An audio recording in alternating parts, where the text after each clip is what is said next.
Assalamualaikum. Ini nak buat tutorial lah macam mana buat dengan aluminium ni, body dia. Video tu macam lah, aluminium. Kita lepas sini. Ini untuk punya rangka lah. Okey, nanti kita akan potong, kita akan masuk ke dalam ni. Okey, masuk timbang. Okey. Lepas tu kita dah buat potongan rangka dia. Kita dah potong komposit panel ni. Kita akan masukkan getah.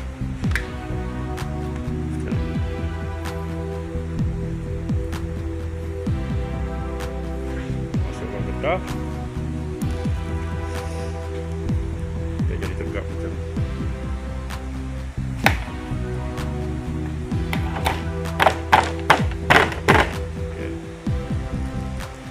Bila dah kita masukkan getah, kita dah bentukkan, dah skru, kita dah skru, dia pakai bracket ni. Kita akan sambung membuat kotak macam ni.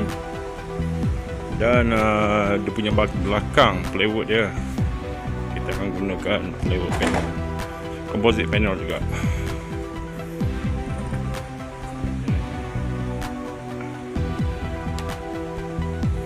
Komposit panel ni dia punya tengah dia ada macam plastik keras.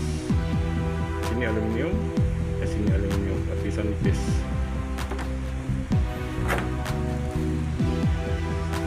Jadi inilah cara dia. Maknanya kita potong rangka dia, kan? Jadi empat segi. Lepas tu kita masukkan komposit panel tengah dia. Ini belum bubur getah lagi. Tak ada getah. Ini kita bubur getah. Itu balance yang kita potong tadi. So bila kita dah sambung macam ni, dia jadi satu kotak lah. Yang itu bila untuk kita buat jadi body untuk kabinet kita lah. Macam ni.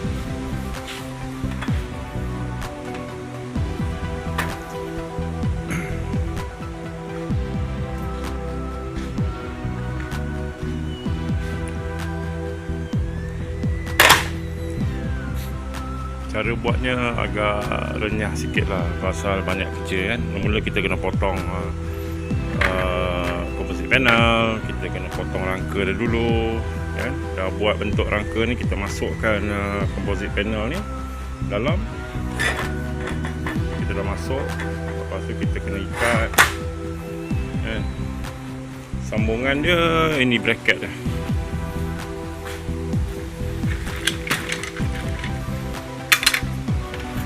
Ni dia punya bracket lah. Kalau tengok video yang saya satu lagi tu, ya ada kabinet aluminium tu, macam tu lah. Maknanya ini cara-cara kita buat dia punya body lah.